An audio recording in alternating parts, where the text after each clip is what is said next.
Sabe, o pássaro, ele voa, o peixinho nada e o crente crê. Deve ser normal você crer.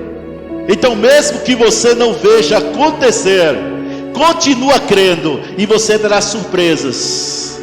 Você terá surpresas. Poucos dias você terá surpresas. Se tão somente você crê, tudo é possível ao que crê. Tudo é possível ao que crê. Amém, queridos. Aleluia. Obrigado, queridos. Amém. Podem sentar. Se continuar aqui, a gente nem começa a ministrar, né? Aleluia. Quem estava aqui hoje pela manhã? Glória a Deus. Amém. Quem não esteve hoje pela manhã, entra no meu canal do YouTube, Pastor Johnson Dawson. Nós temos a ministração de hoje de manhã, já está lá. Nós falamos sobre você priorizar a sabedoria. E nós falávamos algumas coisas que muitas vezes nós recebemos aquilo que Deus nos dá pela fé. Nós recebemos pela fé, mas a gente não mantém porque a gente não usa sabedoria. Na verdade, tudo que Deus dá a você é por graça, não é porque você mereça. É por graça. Mas você recebe pela fé e mantém por sabedoria. Deus não quer que você perca aquilo que Ele já lhe deu. Vou dizer de novo, Deus não quer que você perca aquilo que Ele já lhe deu. Irmãos, Ele já lhe deu salvação, cura, prosperidade, riquezas, libertação. Ele já lhe deu tudo o que você precisa para viver o melhor dEle nessa terra. Mas se você não usar a sabedoria, você pode jogar fora tudo isso. Como a gente diz lá no Nordeste, né? A voar caçada no mato. O que é isso, pastor? O pessoal saía para caçar. Eita, glória a Deus. A pessoa saía para caçar, né? E ele saía para caçar, e aí o cachorro ia lá, pegava a caça, né? Atirava, pegava a caça. Aí às vezes tinha gente que olhava, não gostava da caça e jogava fora. Aí, ou seja, tanto trabalho para caçar uma coisa e depois jogava fora. Isso chama-se a voar caçada no mato. Muitas vezes você pode estar jogando a caçada fora, que tanto você creu e declarou na palavra, para chegar até você, justamente por falta de sabedoria. Mas eu não vou pregar a continuação de hoje de manhã. Você vai lá no YouTube, acessa lá, aproveita, agora vou começar logo o comercial, né? Aproveita, compartilha, se inscreve, curte, comenta e clica no sininho para receber as notificações. Fui bem? Pois é, isso. Tem que fazer o comercial do meu canal, gente. Meu canal precisa crescer. Amém, glória a Deus. Abre, por favor, num versículo muito conhecido. A propósito, os ministros, quando vocês vierem aqui à frente, que não verem ninguém ali, naquele lado, se o Joshua estiver escalado, não se preocupa. Ele nem precisa do computador, ele usa o próprio celular mesmo para colocar os... chique, filho do pai, né? Eu estou de história. Inteligente só o pai. Enfim... João capítulo 3, versículo 16. Quem conhece esse versículo, hein? Quem conhece esse versículo? Amém, porque João 3,16 você não conhecer, misericórdia. Até gente que não é crente conhece esse versículo. Versículo diz assim, capítulo 3, versículo 16 de João: porque Deus amou o mundo de tal maneira, na versão revista atualizada, isso.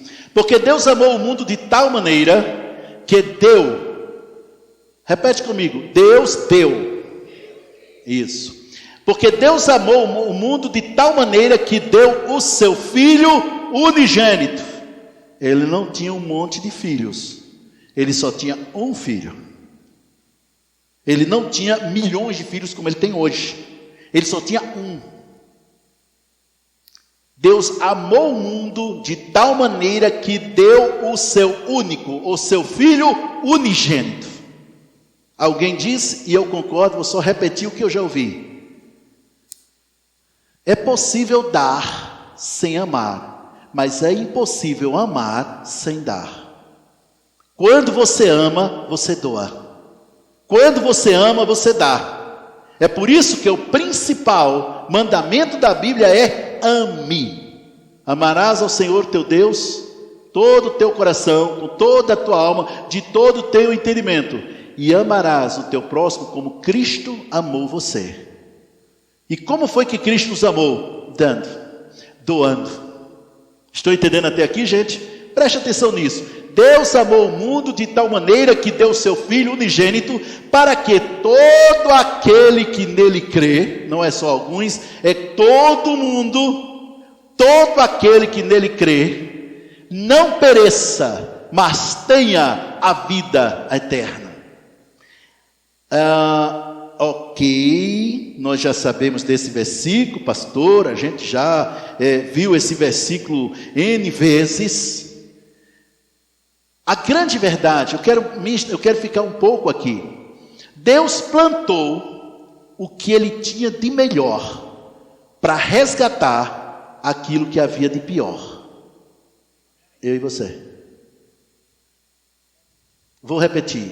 Deus plantou o que ele tinha de melhor para resgatar o que havia de pior aqui na terra.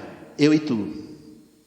Nós estávamos condenados, nós estávamos para ir ao inferno, nós estávamos com passagem só de ida para o inferno, tínhamos o green card infernal, exato, pensa aí, habitantes naturalizados do inferno, era a gente, aí, sem que a gente merecesse, aí não, aí é uma coisa de, né, melhor, então, né, fica uma coisa mais bonita, né Rita?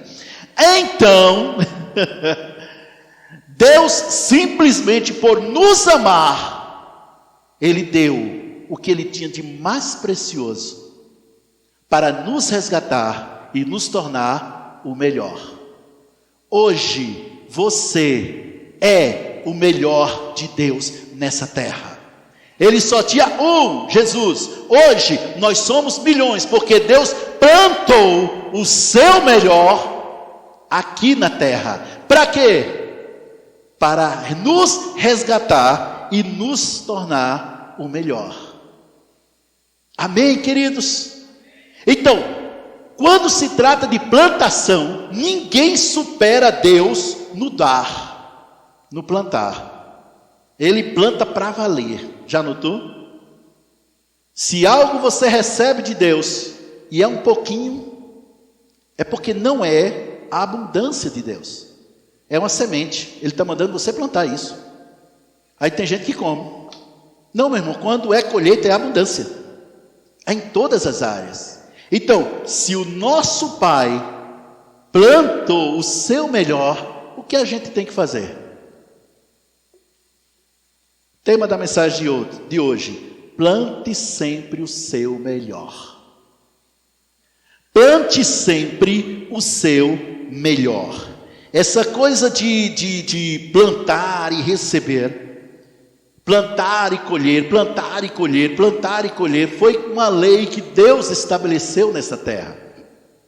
Em Gênesis capítulo 8, versículo 22, Gênesis 8, 22, diz assim: enquanto durar a terra, não deixará de haver plantação ou sementeira e ceifa ou colheita, frio, eita, glória a Deus, é coisa maravilhosa, é coisa do céu, e calor, né? Verão e inverno, dia e noite.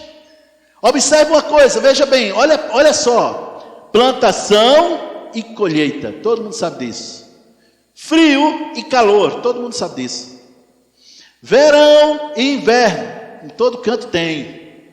Dia e noite, nem precisa entrar em detalhe, né? Não precisa nem comentar, não é verdade? Mas é interessante como nós estamos muito conscientes do dia e da noite, do verão e inverno, do calor e do frio, mas a gente não está consciente da sementeira e da colheita. Não temos uma consciência do que é plantação e colheita. E mesmo assim, até de forma inconsciente, a gente já pratica essa lei. A criança pequenininho, né? Temos a Cecília, né? Acho que é a mais nova que tem na igreja por enquanto, né? Depois tem a Dahai. A Cecília, um dia, ela vai para a escola, vai para o jardim de infância. Mas, como eu sei que os pais delas andam pela fé, vão colocar lá, já na cabeça deles, a Cecília na faculdade. Ou melhor, terminando a faculdade. É ou não é verdade? Já pensa logo, não, eu estou colocando a minha filha aqui.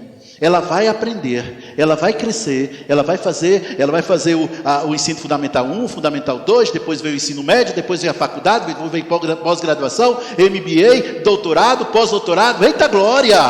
Mas tudo começou numa semente, colocou na escola.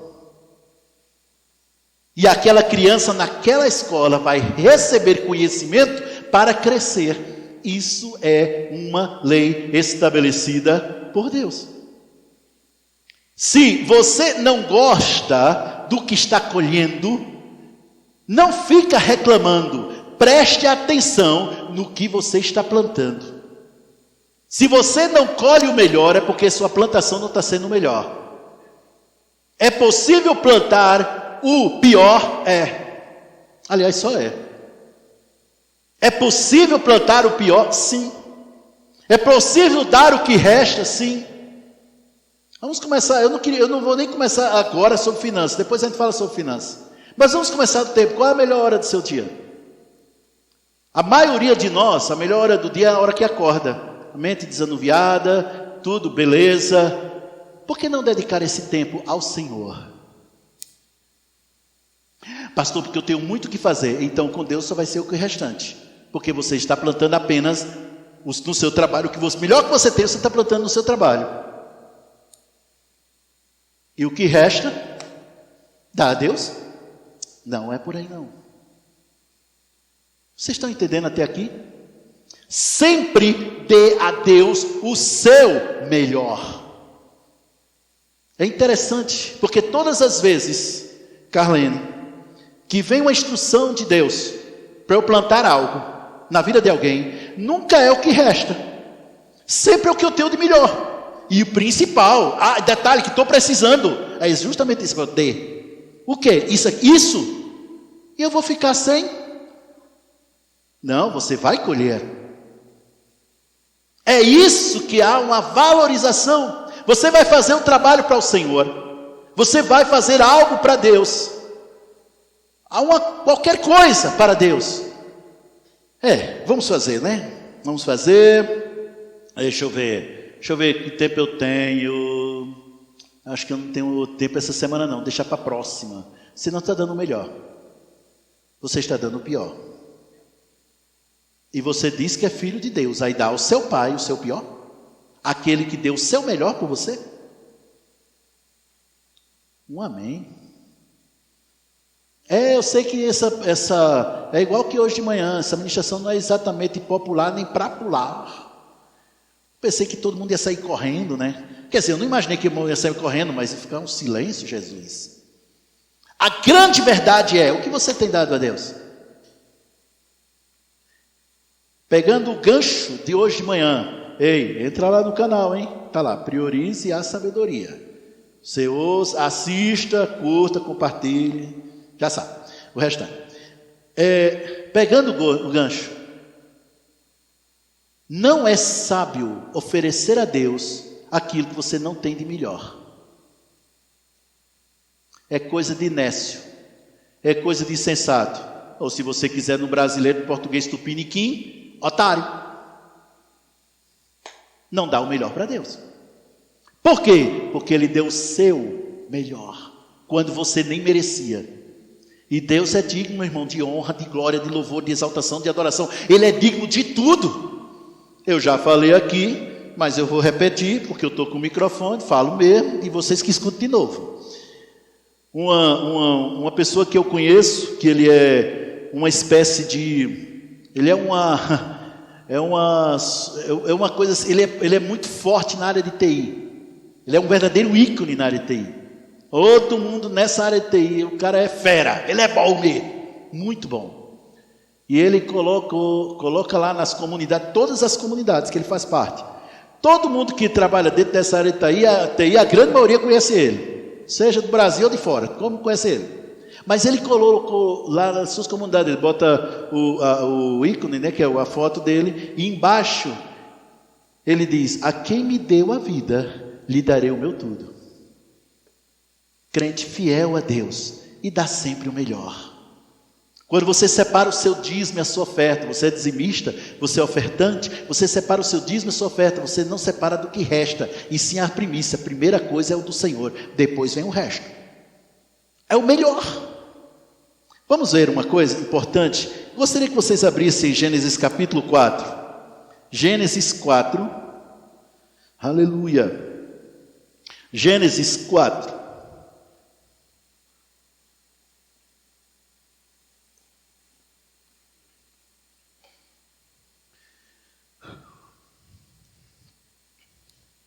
A partir do versículo 1, revista atualizada.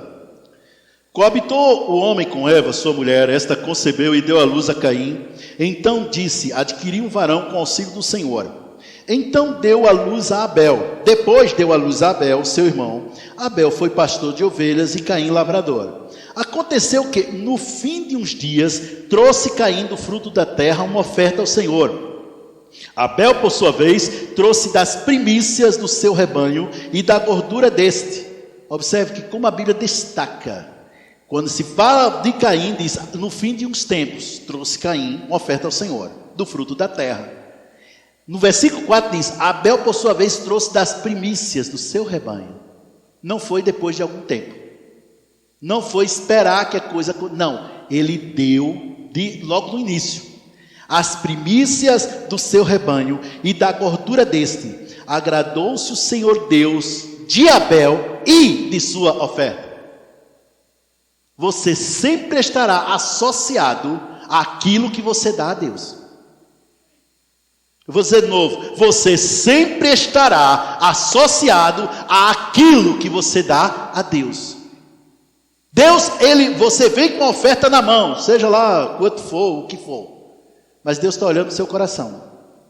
Vamos ver como é que está o coração. Porque é o coração que valoriza a sua oferta.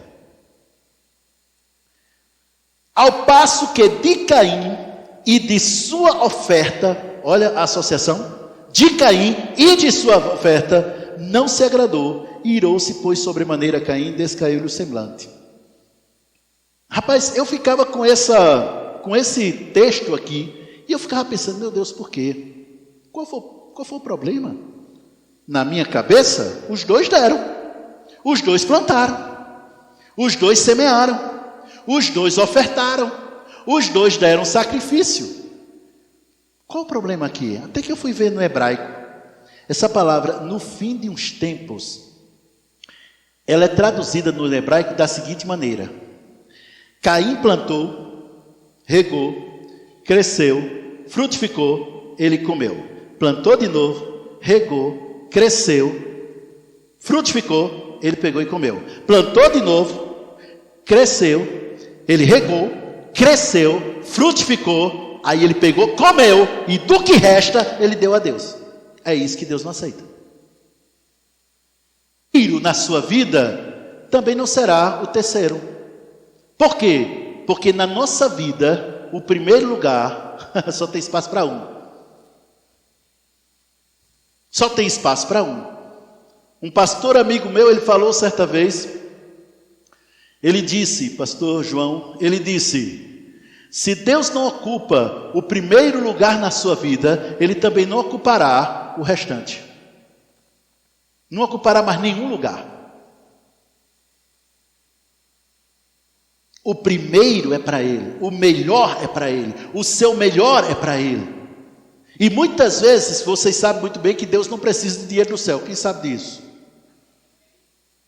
E muitas vezes, Deus manda você plantar aqui na terra. Seja na igreja, seja na vida do irmão, seja na vida da irmã. Aí começa, assim que as coisas melhorar, eu vou plantar. Irmão, se Deus está mandando você plantar agora, é agora.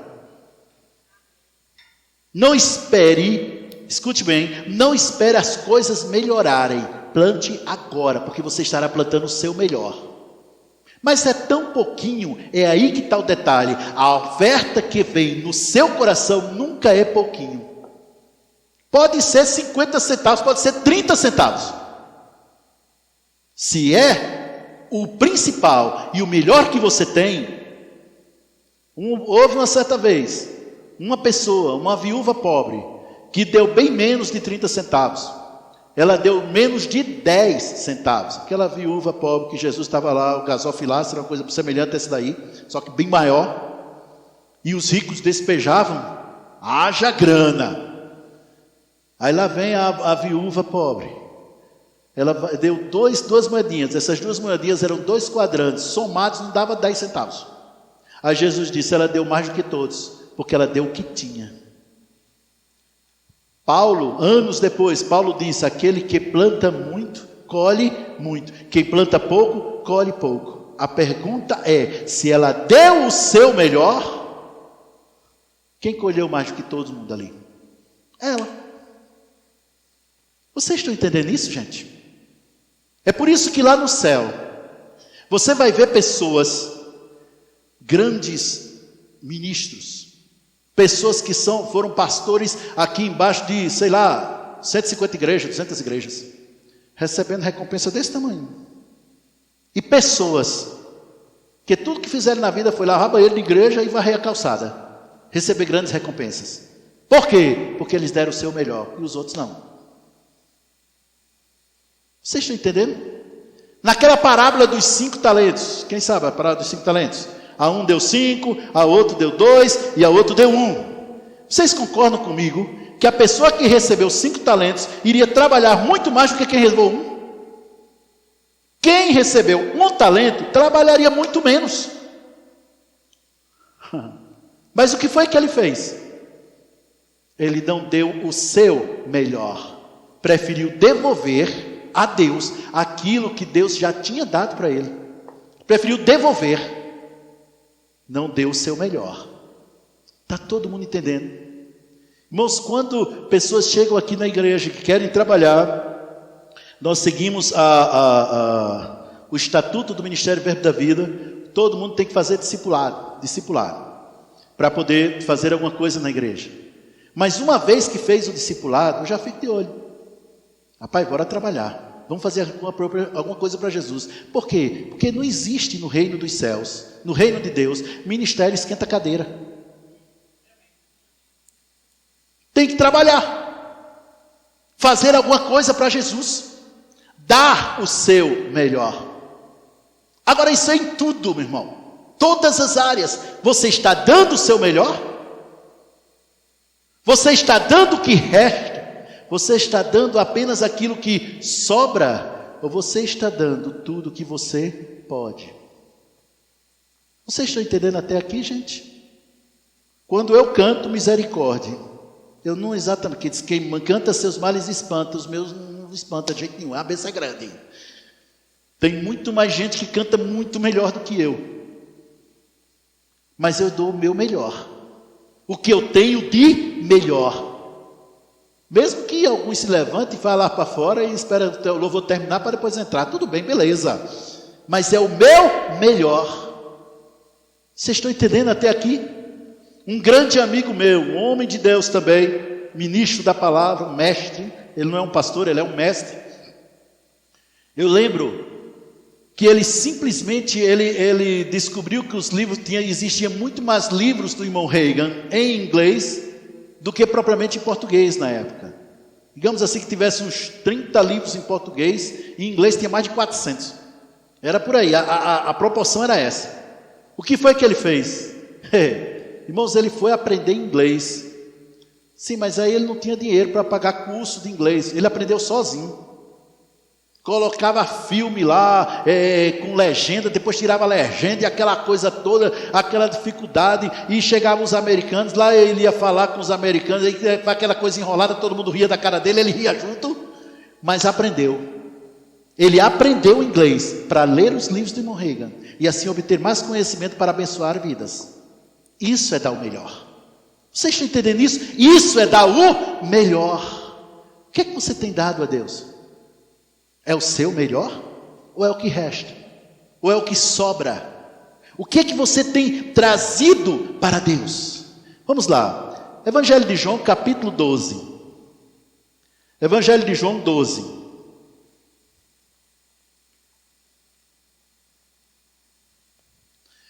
Começando do versículo 1. 6 dias antes da Páscoa, foi Jesus para Betânia, onde estava Lázaro, aquele ressuscitara dentre os mortos. Deram-lhe, pois, ali uma ceia. Marta servia, sendo Lázaro um dos que estavam com ele à mesa. Lázaro era aquele que tinha sido ressuscitado lá no capítulo 11 do Evangelho de João. Então Maria, agora preste atenção nisso, tomando uma libra de bálsamo de nardo puro, muito precioso, ungiu os pés de Jesus e os enxugava com os seus cabelos. E encheu-se toda a casa com o perfume do bálsamo. Claro, um perfume caríssimo é usado para lavar os pés de uma pessoa. Lógico que a casa se encheu de perfume. Ficou todo mundo, eita, rapaz, que perfume, hein? Mas Judas Iscariotes, um dos seus discípulos, o tesoureiro, o que estava para traí-lo, disse: por que não se vendeu este perfume por 300 denários e não se deu aos pobres? Irmãos, deixa eu dizer uma coisa para vocês, olha para mim e preste atenção. Um denário era um dia de trabalho de um trabalhador médio. Então, o perfume, na ótica de Judas, custava quase um ano de trabalho. O preço dele. É só você pegar o salário mínimo vigente, fazer as contas, sabe? Multiplicar, sair dividindo por mês, depois você divide por dia. Você divide por dias, aí multiplica por 300. Você tem o preço do perfume dela. E ela simplesmente derramou nos pés. E nos pés, diga-se de passagem, atitude de adoração. Isto, disse ele, não porque tivesse cuidado dos pobres, claro que não, mas porque era ladrão e tendo a bolsa tirava o que nela se lançava. O cabo era ladrão. Versículo 7. Entretanto Jesus disse: deixai que ela guarde isso para o dia que me embalsamarem, porque os pobres sempre tereis convosco, mas a mim nem sempre me tendes. Aqui já é um versículo dizendo que Jesus nunca foi pobre, né? Jesus, olha só, olha a distinção que ele fez. Os pobres você tem, mas a mim não. Jesus nunca foi pobre nessa terra, nem você. Você não é pobre. Observa que Jesus não pegou, minha filha, pelo amor de Deus, faz isso não, mulher. Tu vende isso, tu vai ganhar uma grana preta. Jesus podia dizer isso. Não, Jesus aceitou. E esse mesmo texto aqui é falado lá em Marcos. E Jesus disse: sempre que for evangelizado, sempre que for pregado esse evangelho, deve-se falar a respeito do que ela fez. Deu o seu melhor. A questão é dar o seu melhor. O que você tem dado a Deus até hoje? Tudo que você tem é uma colheita do que você plantou. Vou dizer de novo, tudo que você tem é uma colheita do que você plantou. Aquilo que você tem plantado é isso que você está vivendo hoje. Se não está vivendo melhor, é porque a sua plantação não tem sido a melhor.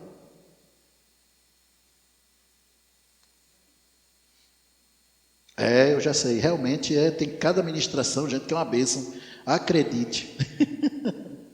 No versículo 23, do mesmo capítulo de João 12, no versículo 23 do mesmo capítulo de João 12, Jesus, se referindo a ele, disse: é chegada a hora de ser glorificado o Filho do Homem. Observe agora o 24. Em verdade vos digo que, se o grão de trigo caindo da terra não morrer, fica ele só, mas se morrer, produz muito fruto. Ele estava se referindo a ele. Na verdade, ele estava dando o caminho das pedras, e o diabo, tão esperto, tão inteligente, não prestou atenção. Se ele morre, milhões de pessoas ressuscitam para Deus, que é o que nós somos. Somos milhões que são capazes de dar a vida por ele, inclusive eu. Somos milhões, mas foi porque ele morreu. Por que aqui na ceia nós celebramos a morte de Jesus? Porque justamente só pela sua morte que nós obtemos vida. De novo, o que é que Jesus tinha de mais precioso? A sua vida. Ele abriu mão. O que é que ele tinha de mais precioso? A sua comunhão com o Pai. Ele abriu mão. Tudo para quê? Para que você tivesse comunhão com o Pai, para que você tivesse vida. Ele deu o seu melhor. Meu irmão, dê sempre o melhor. Mas pastor, mas assim, se não der para dar o melhor, não existe isso, é uma decisão sua. Se não for para dar o melhor, é melhor você ficar, não dar nada, do que dar o que resta. Porque Deus não merece restos. Deus merece o melhor. Vamos para 2 Crônicas, capítulo 1. Salomão estava para construir o templo, onde Deus iria manifestar a sua presença. E ele tinha recebido muitas ofertas, o pai dele tinha plantado bastante.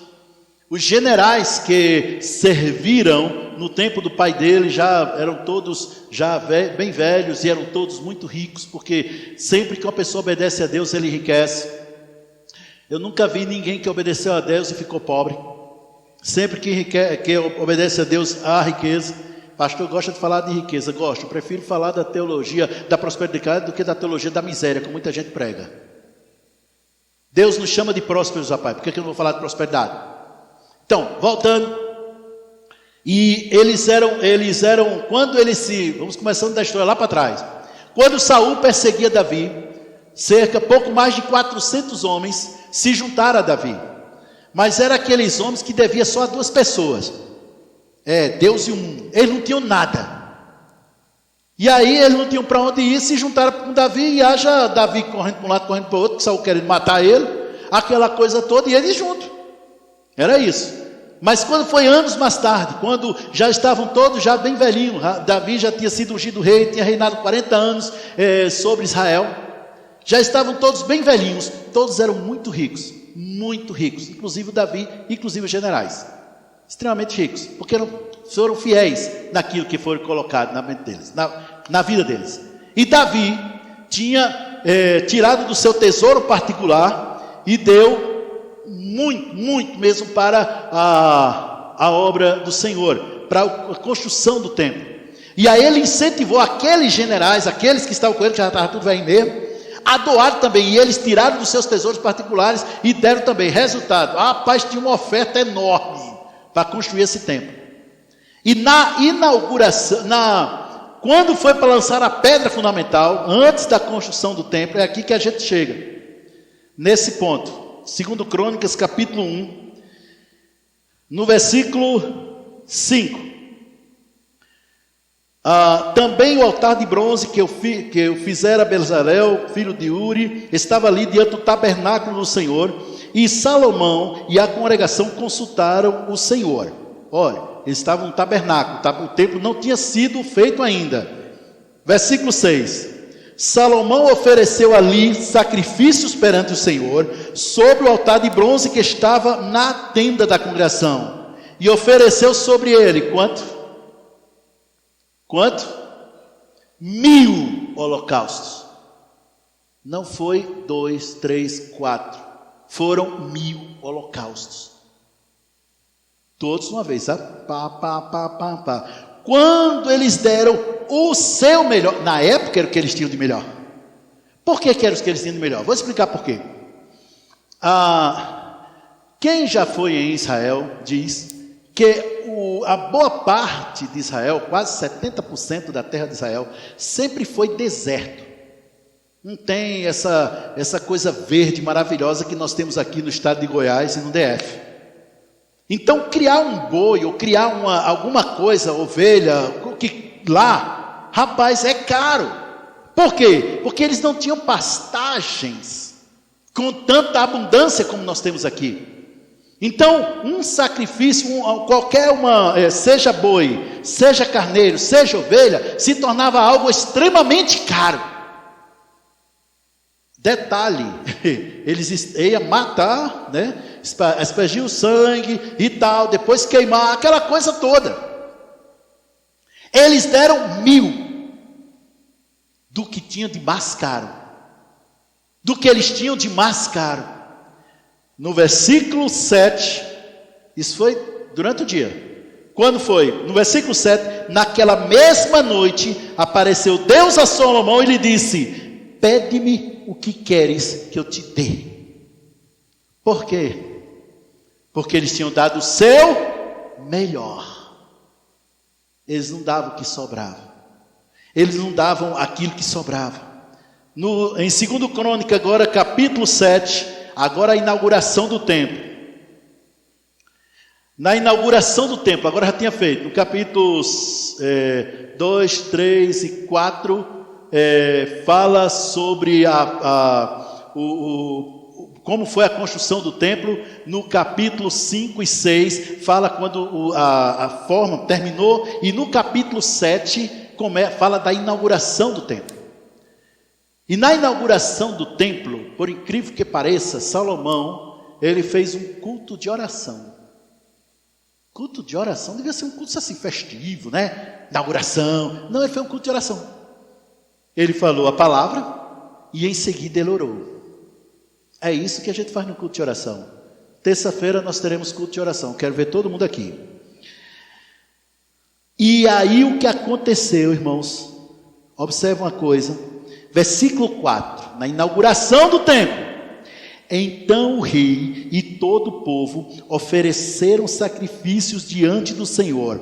Olha só, ofereceu o rei Salomão em sacrifício 22.000 bois e 120.000 ovelhas.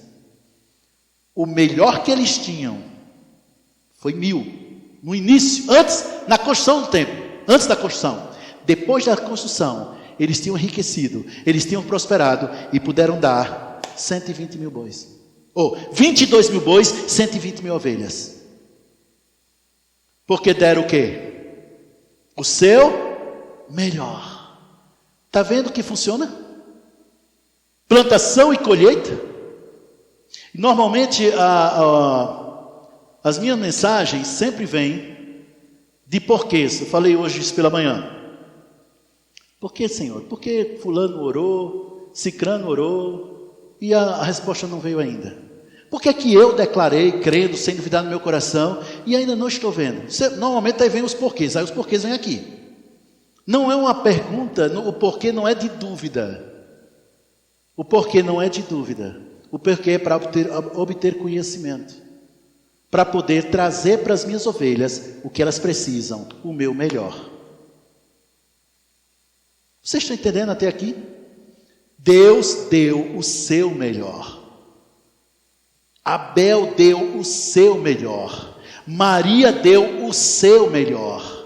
Salomão deu o seu melhor. E nós, o que é que vamos dar a Deus? Quando chegar, quando você receber, quando ouvir aquela voz tremenda, doce, suave, no seu coração, chegou, recebeu aquela oferta boa, ou recebeu o seu salário, legal, já entreguei meu dízimo, já entreguei minha oferta, pronta, agora é gastar, eita glória, preste atenção, se Deus não vai mandar você dar o seu melhor, e quando acontecer, meu irmão, planta e planta com força, plante para valer, amém, queridos, amém, amados? Glória a Deus, glória a Deus. Então, eu gostaria que você, por favor, abrisse lá em 2 Coríntios, segunda carta de Paulo aos Coríntios, eita glória.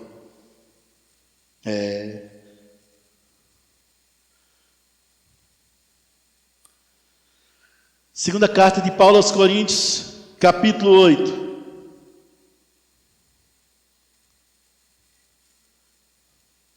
Paulo, escrevendo aos Coríntios, ele diz, versículo 9, capítulo 8, versículo 9, ele diz o seguinte: pois conheceis a graça de nosso Senhor Jesus Cristo, observa agora, que sendo rico, se fez pobre, por amor de vós, para que pela sua pobreza vos tornasseis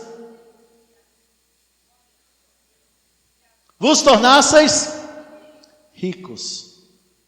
Aí tem uns pregadores da teologia da miséria e da pobreza que diz, não, pastor, aqui é rico da graça de Deus. Teve gente que veio me questionar, depois de uma matéria Vida de Prosperidade, ali é rico da graça de Deus. Eu disse, queridão, tu está confundindo as coisas.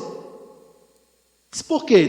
Porque se você diz que ali é rico da graça de Deus, você está dizendo que Jesus se fez pobre da graça de Deus. Como assim? Mas se foi, João escreve, diz que a graça e a verdade vieram por intermédio dele. Como é que ele pode ser pobre da graça de Deus? Eu disse, é tão difícil assim, você se ver como rico? Eu disse, mas pastor, mas é porque não entra. Eu disse, bloqueio. Quebra o bloqueio, queridão. Mas o que eu quero chamar a atenção de vocês, observe uma coisa, sendo rico, claro, dono do ouro e da prata, gente, dá licença. Não tem ninguém tão rico quanto ele. Tem gente que disse até que, Rita, teve gente que disse até que rico não entrava no céu. Eu disse, meu Deus do céu, então Deus vai ter que sair de lá, que não tem ninguém tão rico quanto ele? Tu é doido? Rico entra no céu, eu vou entrar, vocês vão entrar, eu quero que entre no céu, sem dúvida. Mas então, observe bem, sendo rico, dono do ouro e da prata, se fez pobre. Ele deu o quê? O seu melhor. É interessante que aqui na terra, eu não digo que Jesus era milionário, não digo isso, mas ele tinha todas as suas necessidades supridas de forma abundante, para valer. Só que tinha uma coisa que Jesus era, que é por isso que muita gente acredita que ele era pobre. Por isso, é porque Jesus era desapegado de riquezas, coisa que eu e você temos que ser. Riqueza, meu irmão, é apenas um instrumento. O lugar da riqueza não é no seu coração, é no seu bolso. Vou dizer de novo, o lugar da riqueza não é no seu coração, é no seu bolso. Na sua conta bancária, aí tudo bem. No coração só tem lugar para um. Simples assim. Então, observa uma coisa, olha, sendo rico, ele se fez pobre. Mas espera aí, pastor, você acabou de dizer que ele era rico. Quando foi que ele se fez pobre? Na cruz. Jesus tinha casa própria. Morava em Cafarnaum. Mostro pela Bíblia. E quando ele estava para ir ao Calvário, estava para ir, indo para Jerusalém, para ser crucificado e tal. Aí no caminho apareceu um homem e disse, mestre, eu vou te seguir para onde você for, conta comigo, olha aqui disponível, olha eu aqui, conta comigo. Aí ele disse, as raposas têm seus covis, porque elas saem para caçar e voltam. As aves dos céus têm seus ninhos, as aves saem para trazer alimento para os seus pintainhos, volta para os ninhos. Mas o filho do homem não tem onde reclinar a cabeça, porque ele não ia voltar mais para casa. Era isso que ele estava dizendo. Jesus tinha casa própria. Jesus tinha suas finanças equilibradas. Era muito rico. Mas lá na cruz, a coisa se tornou diferente. Ele se fez pobre, foi na cruz. Lá na cruz, escuta bem o que eu vou te dizer. Ele não foi crucificado como a gente vê nos filmes, né? Aquele homem lá pendurado, meio de sangue, e um lençolzão aqui, e aquela coisa. Não. Ele foi crucificado nu. Completamente nu. Separado de Deus. Isso do ponto de vista físico, ele estava pendurado naquela cruz, dando tudo, até a última gota de sangue. Do ponto de vista espiritual, ele ficou separado de Deus, distante de Deus. Ele ficou separado do seu melhor, para que você tivesse o melhor de Deus nessa terra, para que você fosse o melhor de Deus nessa terra. Irmãos, é tão claro que o melhor de Deus ainda não está por vir, como diz a música. O melhor de Deus já veio, é Jesus. Ele é o melhor de Deus, ele já veio, e hoje o melhor de Deus nessa terra é eu e você. Nós somos o melhor de Deus nessa terra. Nós temos a resposta que o mundo precisa para que possas voltar para Deus. Nós temos a resposta. Todo crente devia mandar fazer um bottom. Quer ser feliz? Me pergunte como. Eu sei. Quer ser próximo? Me pergunte como. Quer ser curado? Me pergunte como. Quer crescer? Me pergunte como. Quer enriquecer? Adivinha? Olha eu aqui. Me pergunta. Por quê? Porque Deus deu o seu melhor para que você tivesse o melhor dele. Agora você deve dar sempre o melhor para Deus. Uma certa vez, eu estava orando teve uma epidemia de dengue na cidade onde eu pastoreava uma igreja, e os membros da minha pequena igreja começaram a adoecer um por um. Um por um. Aquilo me incomodou tanto. E eu estava na igreja um dia lá, pela manhã, e eu estava orando pelo pessoal que estava doente, né? E outros estavam passando por necessidades tremendas, financeiramente falando. E eu estava orando por eles, e o Senhor falou comigo, Ele disse: você sabia que eu não vejo nenhum filho meu doente? Aí eu: poxa, então eu acho que eu estou com um problema de vista. Aí ele continuou, disse: você sabia que eu não vejo nenhum filho meu pobre? Eu digo: pronto, agora que eu estou precisando mesmo. O que eu estava vendo era gente doente e gente passando necessidade financeira. Era o que eu via. Mas Deus, Ele me disse: eu não vejo assim. Porque os meus filhos estão em Cristo. E Cristo nem é pobre nem é doente. Cristo é o melhor. Eu disse: então, ele disse: então eles precisam aprender a se ver como eu os vejo. Quando aprender a se ver como eu os vejo, aí sim se manifestará na sua vida aquilo que eu planejei para eles. O que ele disse? Como você se vê? É o melhor de Deus? Há uma música que diz: você é o melhor de Deus, herança do Senhor, a quem o Pai elegeu. Você. Agora, o melhor de Deus não dá o seu melhor para Deus, é ridículo, é inadmissível, é um absurdo.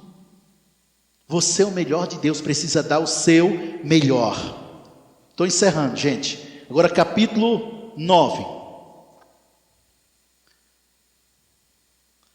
Capítulo 9, de 2 aos Coríntios. 2 aos Coríntios. Capítulo 9, versículo 6.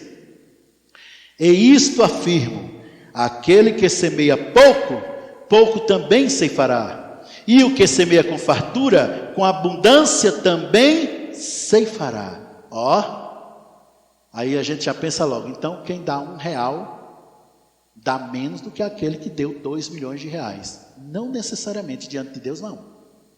Porque Deus está olhando o seu coração. Observe agora o versículo 7. Cada um contribua segundo tiver proposto aonde? Aonde? Está vendo que quem propõe é você, não é Deus. Deus pode mandar você plantar na vida de alguém, Deus pode mandar você semear na vida de alguém, mas quem propõe no coração é você, não é Deus. Uma certa vez, Jesus, eu não vou abrir lá por causa do tempo, está já terminando ali o meu tempo. Uma certa vez, Jesus disse: aonde estiver o vosso tesouro, ali estará também o vosso coração.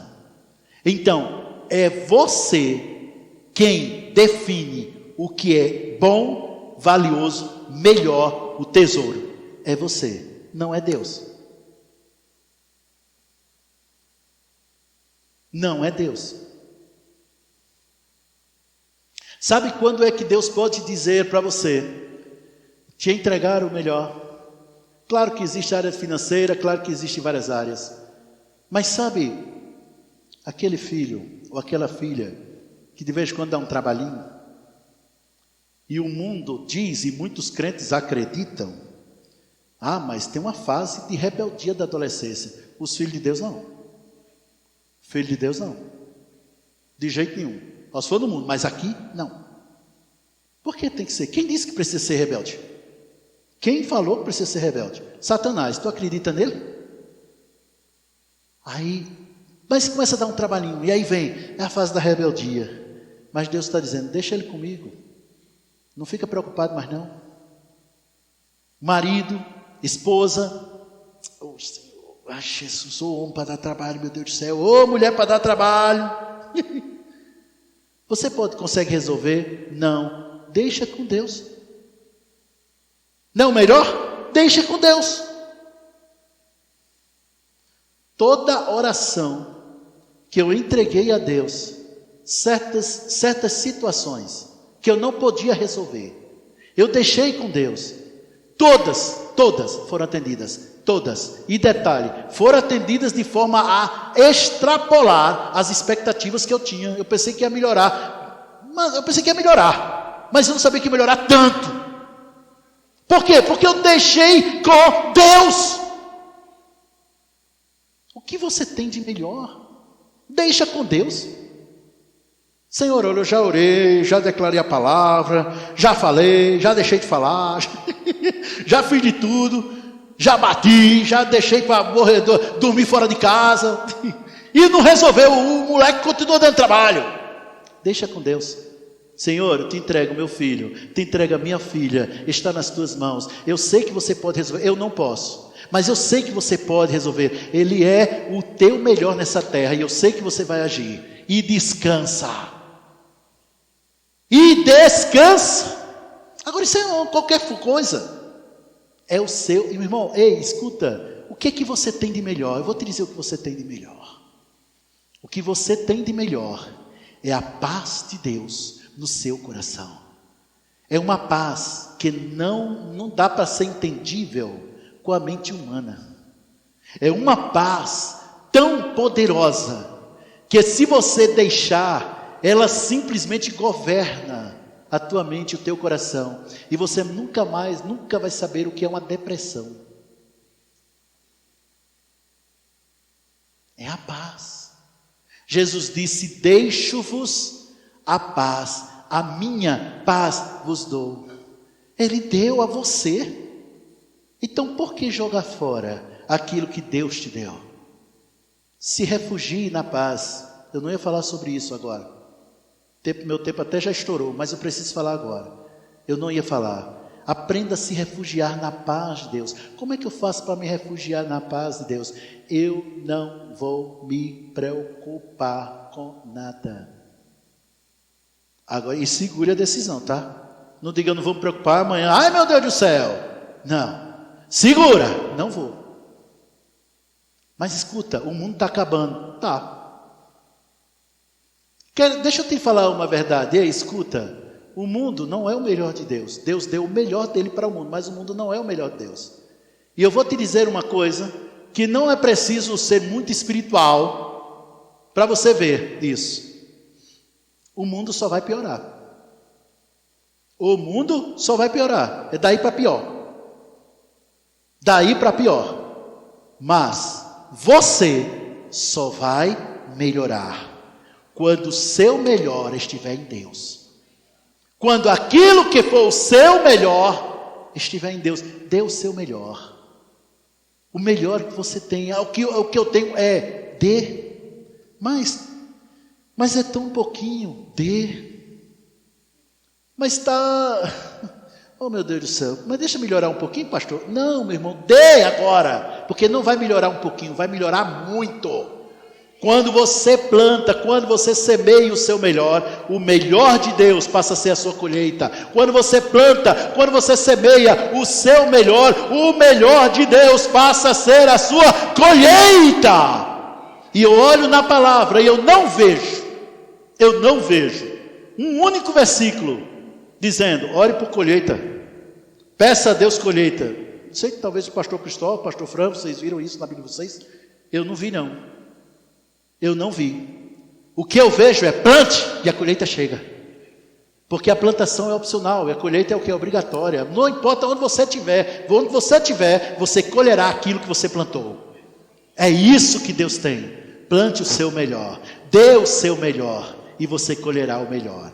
Amém, queridos? Essa foi a palavra que Deus mandou que eu trouxesse nesta noite. Amém? Amém? Agora, irmãos, deixa eu te dizer uma verdade agora. É nessa hora que o pessoal que está filmando não gosta, que eles já querem desligar. Mas aí eu até continuo um pouquinho. Né, Aleph?